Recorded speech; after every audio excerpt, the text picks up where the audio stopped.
The great hall of the Galactic Concord was silent. Thousands of alien delegates sat in their seats, watching the center stage. The air felt heavy with judgment. Every eye, sensor, and optical organ was fixed on the small group of humans standing before them. Ambassador Yellen Vasquez kept her face calm. She had practiced this expression for weeks. Inside, her heart was breaking, but she would not let them see it. She would not give them that satisfaction. High Arbiter Thiessen Moore rose from his throne. He was ancient, even by the standards of his species. His body was covered in bioluminescent fronds that glowed with different colors depending on his mood.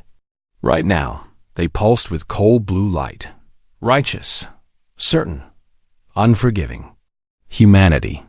He began, his voice echoing through the hall. You stand before the Galactic Concord to hear our judgment. Yellen said nothing.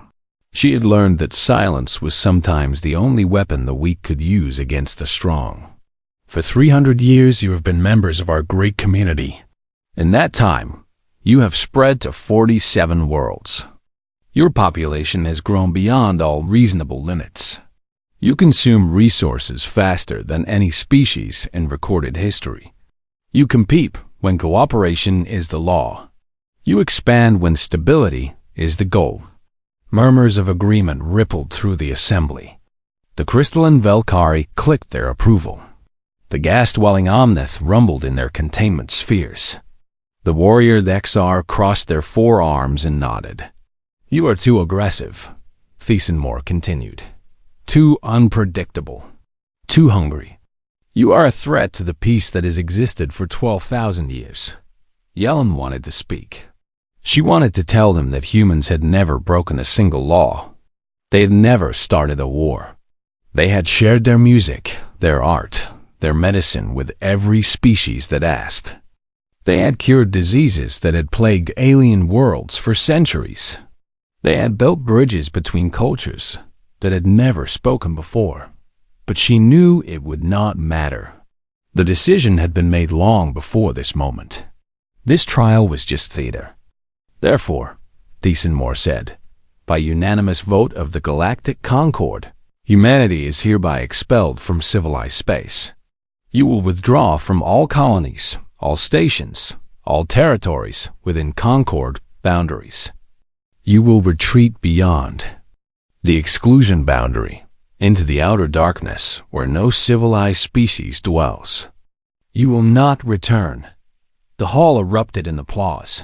Thousands of aliens celebrated the removal of the human stain from their perfect civilization. Yellen waited for the noise to die down. Then she stepped forward and spoke in a clear, steady voice. We will comply. Give us 1 standard year to withdraw our people. The applause stopped. The delegates looked at each other in confusion. They had expected anger. They had expected threats.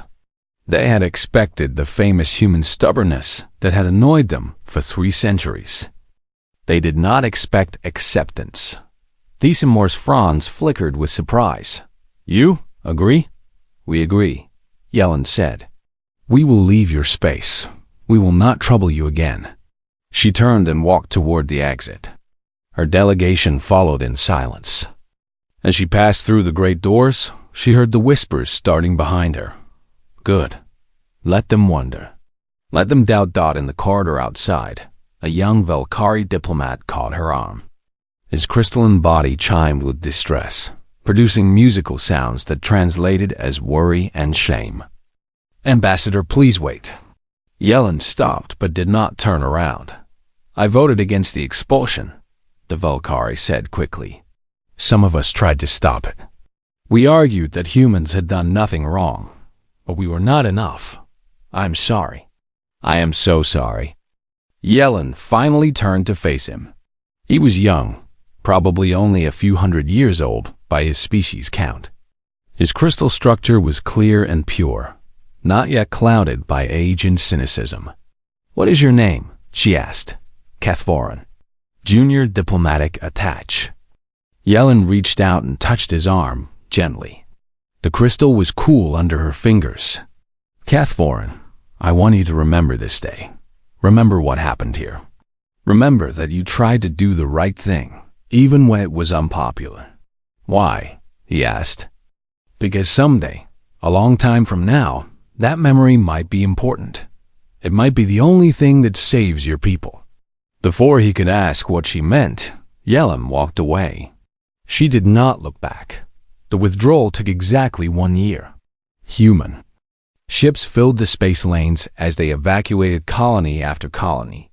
Millions of people packed their belongings and said goodbye to homes they had built with their own hands. They left behind farms and cities and monuments. They left behind friends from other species who wept to see them go. Some humans were angry. They wanted to fight. They wanted to show the Concord that humanity could not be pushed around. But Earth's leaders had other plans. This is not the end, President Chun told the world in his final address before the evacuation. This is a beginning. They have given us a gift, though they do not know it. They have set us free. The last human ship crossed the exclusion boundary on the 365th day. Behind them, automated beacons marked the border that humanity was forbidden to cross. The Galactic Concord watched them go with relief. The threat was removed. The infection was cured. Now they could return to their peaceful stagnation, their comfortable routine, their slow and measured existence. They did not wonder where 8 billion humans were going. They did not ask what humanity would do with all that freedom. They did not imagine what might grow in the darkness between the stars, far from the rules and restrictions and limitations that had held humanity back. That was their first mistake. Within months, the last human signals faded from Concord sensors. The border fell silent. It was as if humanity had simply disappeared, swallowed by the empty void beyond civilization. The Concord celebrated. They declared a holiday to mark the day the human problem was solved. They congratulated themselves on their wisdom and foresight. And in the darkness beyond the exclusion boundary, 8 billion humans began to build. They built with a fury that would have terrified the Concord if they had seen it. They built with the desperate energy of a people who had been told they were not welcome anywhere in the galaxy. They built with the creativity that came from having nothing to lose. Yellen Vasquez stood on the bridge of the colony ship New Dawn and watched the stars. Somewhere out there, in the cold and empty space that the Concord had given them as a prison, humanity would find a way to survive. And then they would find a way to thrive. She smiled, and it was not a kind expression. They think they have beaten us, she said to no one in particular. They think we will die out here in the dark. She turned away from the window and began walking toward the command center, where 1,000 problems waited for her attention. They have no idea what they have done. 40 years passed in the Galactic Concord. Life continued as it always had, slow and steady and predictable. The elder races went about their business, trading and debating and occasionally fighting small wars that never changed anything important. No one talked about the humans anymore. They had become a footnote in history, a cautionary tale that parents told their children. Behave yourself, or you will end up like the humans, cast out into the darkness. The exclusion boundary remained silent. No signals came from beyond its markers. No ships tried to cross back into civilized space. It was as if humanity had simply ceased to exist. This suited the Concord perfectly. But strange things began to happen at the edges of known space. The Kreth were a young species, eager and curious. They had joined the Concord only a century before the human expulsion, and they still had the energy that older civilizations had lost. Their scientists pushed boundaries. Their explorers ventured into regions that other species considered too dangerous or too boring. Captain Nessick commanded a Kreth research vessel called the Wandering Star. His mission was simple: survey the systems near the exclusion boundary and report anything unusual. He found something: unusual on the 15th day of his mission. "Captain," his sensor operator said, her voice trembling, "I am detecting something strange." Desic moved to her station. "What is it?" "I do not know. It appears on sensors for a fraction of a second, then disappears. It is moving faster than anything in our records." Desic watched the display. There, a blip of light, gone almost before it registered. Then another. And another. "Are they ships?" he asked. "The signature is similar to ship engines, but the readings make no sense. The power output is impossible." Before Desic could respond, the blips vanished completely. The space around them was empty and silent once more. He filed a report with the Science Council when he returned home. The report was received, classified, and buried in an archive that no one ever checked. The Council had more important things to worry about than sensor glitches near the exclusion boundary. 6 months later, the wandering star disappeared, but it was not the first disappearance. A Valkyrie research fleet had vanished near the boundary 3 months earlier. 2,000 souls, gone without a trace. The search parties found nothing. No wreckage. No distress signals. No bodies. The official explanation was a navigation accident. The Valkyrie fleet had probably flown into an uncharted black hole or encountered some natural disaster. But the disappearances continued. An Omnith diplomatic convoy vanished on its way to a trade conference. The entire crew of a Dexar battle station simply stopped responding to communications. When a security team boarded the station, they found it empty. Food was still warm on the tables. Personal belongings were arranged neatly in quarters. But every living being was gone. Fear began to spread through the Concorde. Like a slow poison dot, the whispers started in the lower levels of the diplomatic community and gradually rose higher. "It is the humans," some said. "They have come back." "Impossible," others replied. "They had nothing when they left. Primitive ships. No resources. No infrastructure. They could not have survived, let alone developed the technology to threaten us." But the whispers did not stop. High Arbiter Thiessen Moore was very old now. His fronds had dimmed with age, and his movements were slow and painful. But his mind was still sharp, and the reports crossing his desk filled him with a dread he had not felt in centuries. He convened an emergency session of the Concorde. "Council, we must know what is happening beyond the exclusion boundary," he said. "I propose we send an expedition to investigate." The Council agreed unanimously. 3 ships were chosen, crewed by volunteers from a dozen species. They were given the best weapons and sensors the Concorde could provide. Their mission was simple: cross the boundary, find out what had happened to humanity, and report back. 2 months later, one ship returned. It drifted into Concorde space on automatic pilot, its hull scarred by weapons that no one could identify. Of its crew of 200, only one survived, a Kreth navigator named Thesa. She was found in the medical bay, curled into a ball, her eyes staring at nothing. The medical team who recovered her said she was muttering the same words over and over again. Not human anymore. Not just human. Something else. Something more. When she finally regained enough clarity to speak, she was brought before the council. She stood in the same spot where Yellen Vasquez had stood 40 years earlier, but she was not calm or composed. She trembled constantly, and her voice broke every few words. "Tell us what you saw," Thiessen Moore commanded. Thesa shook her head. "I cannot. There are no words. They have become... I do not know how to describe it. They have ships that move without engines. Weapons that kill without firing. They spoke to us, but their voices were inside our heads, not coming from any speaker." "What did they say?" a council member asked. Thesa looked up, and for a moment, her eyes were clear. "They said they remember us. They remember what we did. And they said. She paused, struggling to form the words. They said they are coming. They said we have a choice to make. But they did not tell us what the choice is. She collapsed then, and she never woke up. The medical report said her mind had simply stopped functioning. Overwhelmed by something it could not process, the council sat in stunned silence. What do we do?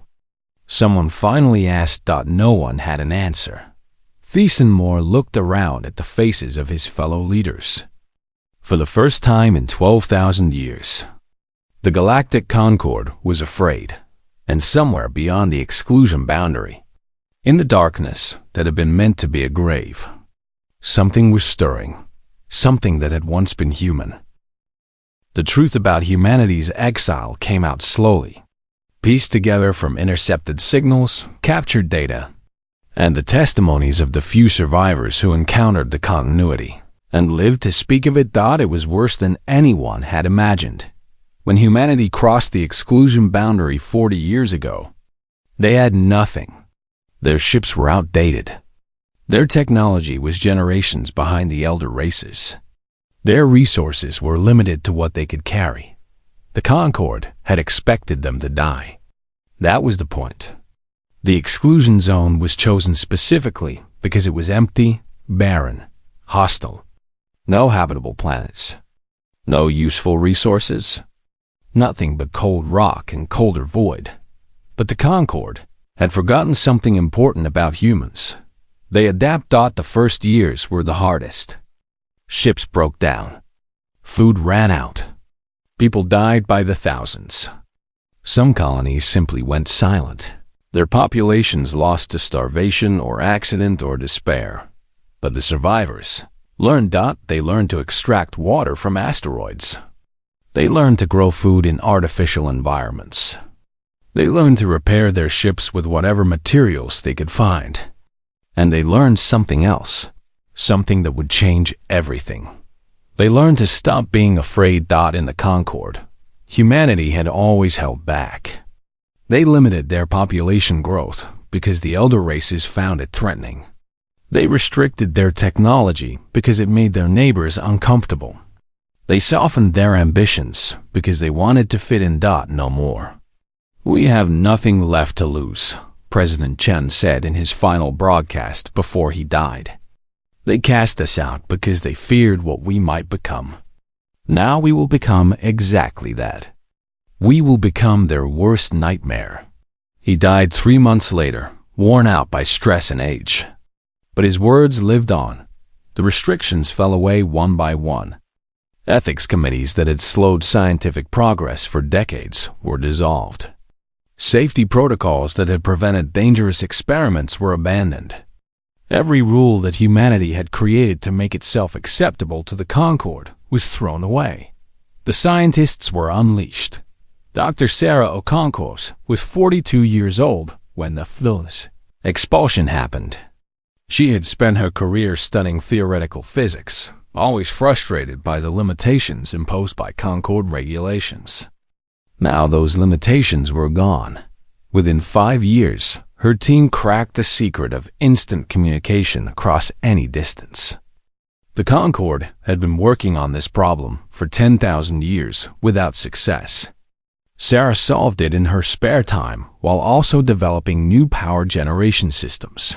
Within 10 years, humanity had developed manufacturing technology that made their old methods look primitive. Automated factories could build anything from raw materials, and they could build it fast. A single facility could produce more ships in a month than the old Earth had built in a decade. Within 20 years, they started to change themselves. This was the part that would have terrified the Concord most if they had known about it. Humans had always modified their environment to suit their needs. Now they began modifying themselves. Genetic engineering removed diseases and extended lifespans.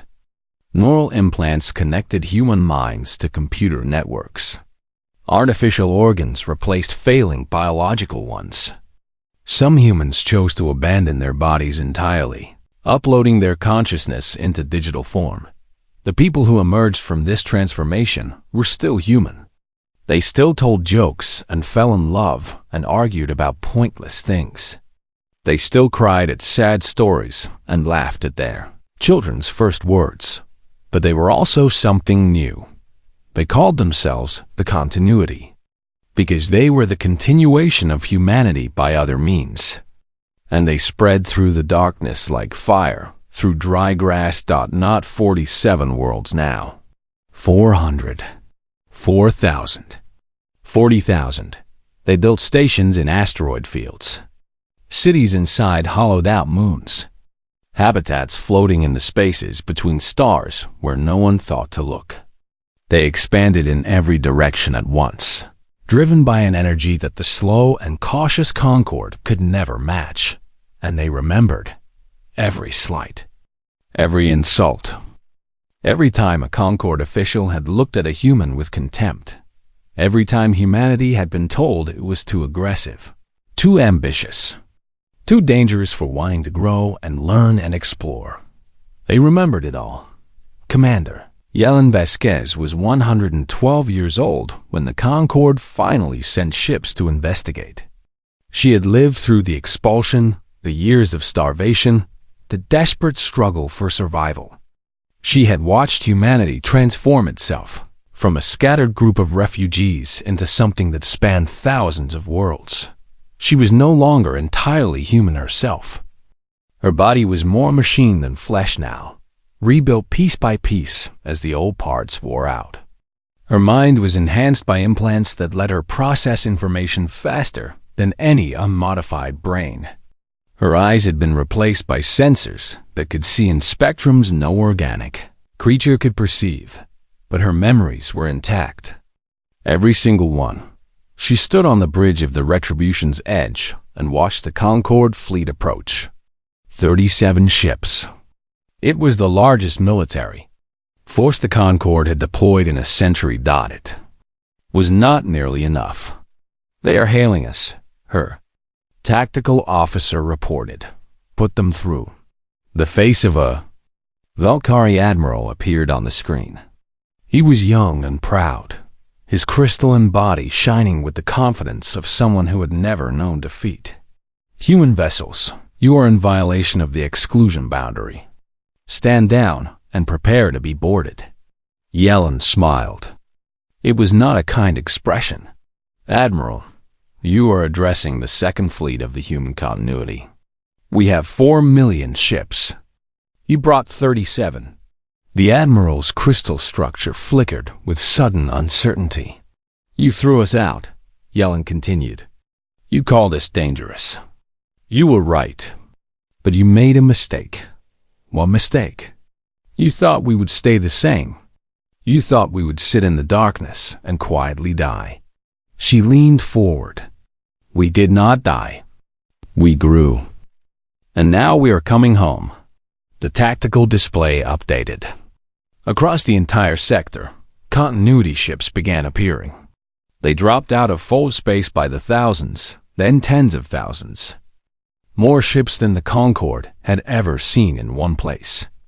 More ships than the Concorde had in its entire combined fleet. "Go home," Yelena said softly. "Tell your masters what you have seen. Tell them we are coming. And tell them they have a choice to make." The Valkyrie admiral stared at the display for a long moment. Then he gave the order to retreat. It was the wisest decision he ever made. The war lasted 6 days, not because humanity wanted a quick victory. They would have been satisfied with a longer campaign if it meant more complete results. But the Galactic Concorde collapsed faster than anyone expected. 40 years of peace had made them soft. 40 years of believing they were the most powerful civilization in the galaxy had made them arrogant. They had not built new weapons or trained new soldiers. They had not prepared for the possibility that someone might challenge them. They were not ready for the continuity. The Vexar fought the hardest. They were warriors, bred for combat over countless generations. Their ships were the most advanced in the Concorde. Their soldiers were the most disciplined. They lasted 4 hours. The Vexar, Grand Admiral Korath, commanded the defense of their home system. He had 30,000 ships under his command, the largest fleet his species had ever assembled.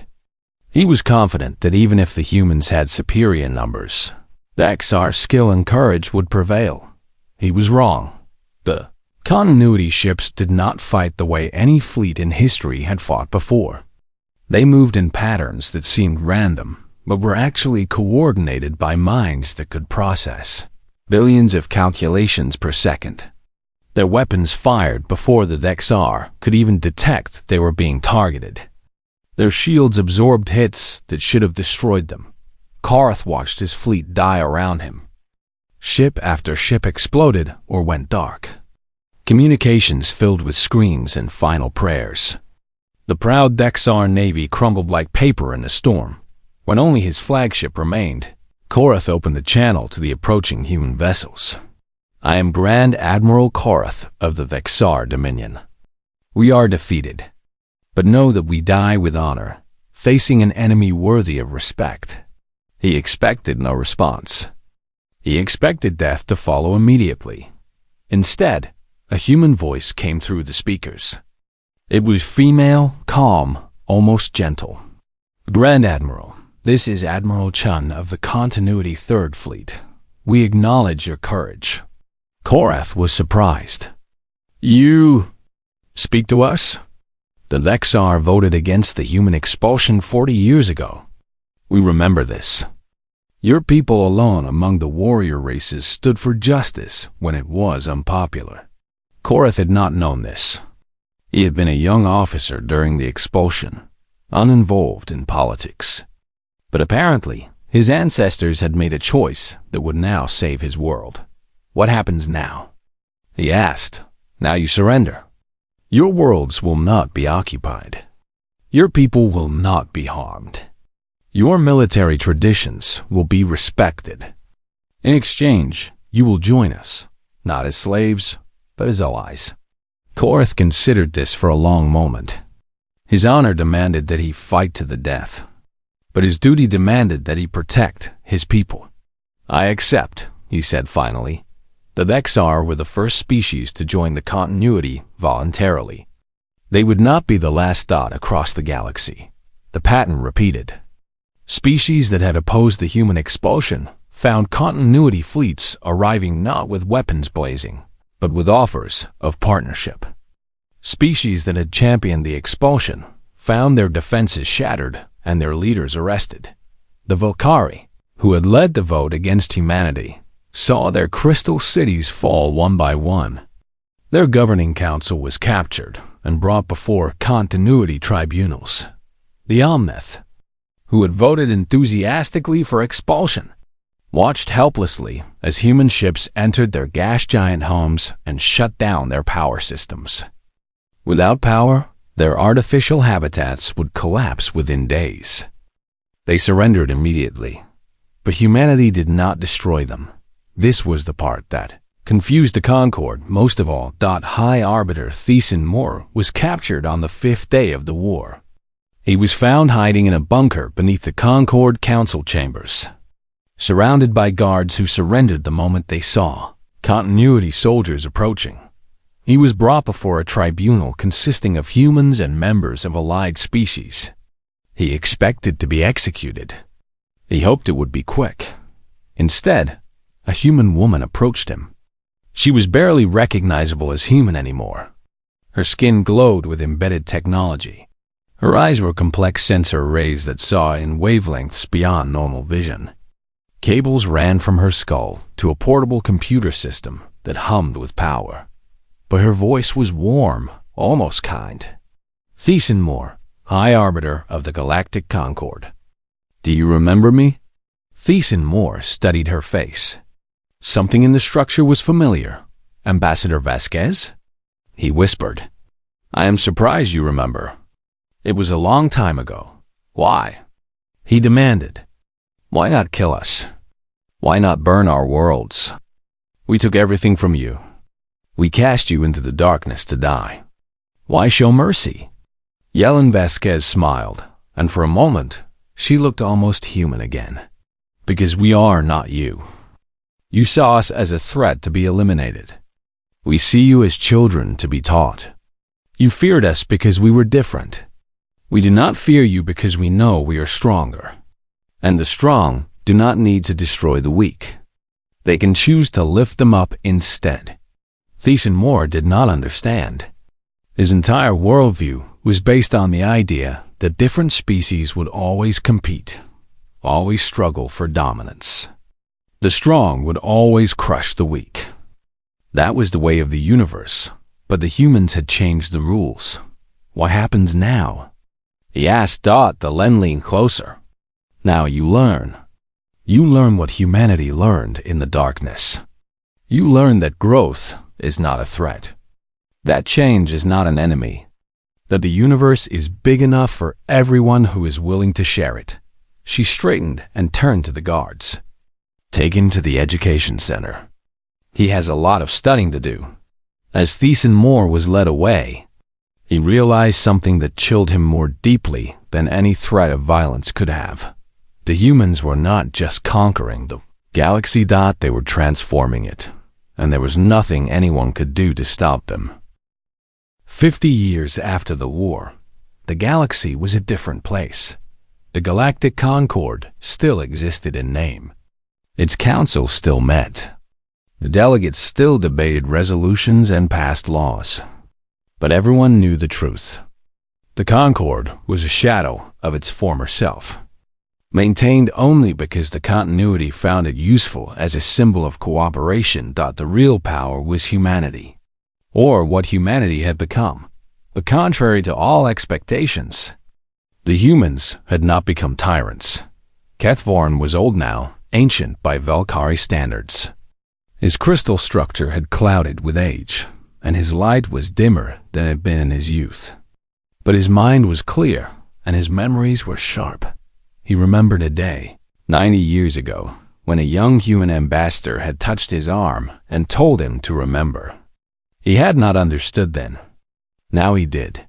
He sat in a garden on his homeworld, watching his grandchildren play with children from a dozen other species. A Vexar girl chased a Kreth boy around a fountain while an Omnith youngling floated overhead, its gas-formed body shimmering in the sunlight. Such a scene would have been impossible before the war. Different species kept to themselves. They might trade and negotiate, but they did not mix socially. They certainly did not allow their children to play together. The continuity had changed that. They had built schools where children from all species learned together. They had created exchange programs that sent young people to live on alien worlds. They had developed translation technology that allowed instant communication between any languages, and they had shared their technology. Valkyrie. Scientists now worked alongside human researchers who had transcended biological limitations. Together, they had cured diseases that had plagued the Crystal People for millennia. They had developed new art forms that combined Valkyrie-like patterns with human music. They had built ships that could cross the galaxy in days instead of months. The Vexar had found a new purpose. Their warrior traditions, instead of being suppressed, were honored and refined. They served in the Continuity Defense Force, protecting trade routes and responding to emergencies. Their courage and discipline were valued, not feared. Even the Omnith had adapted. Human engineering had created habitats far superior to anything they had built themselves. Their gas giant homes were now filled with technology that made life easier and safer for their unique biology. It was uncomfortable for the elder races at first. They had spent thousands of years believing they were the most advanced civilizations in the galaxy.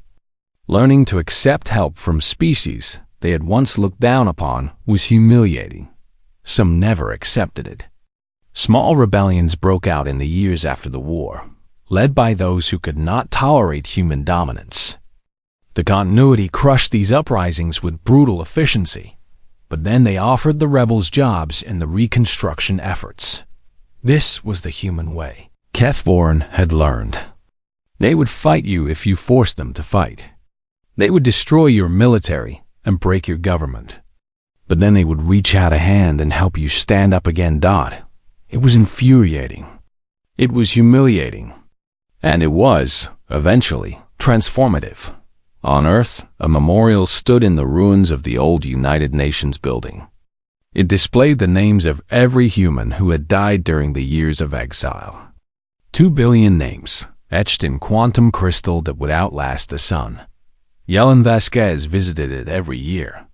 On the anniversary of the expulsion, she was ancient now. Her consciousness distributed across 17 different computer systems.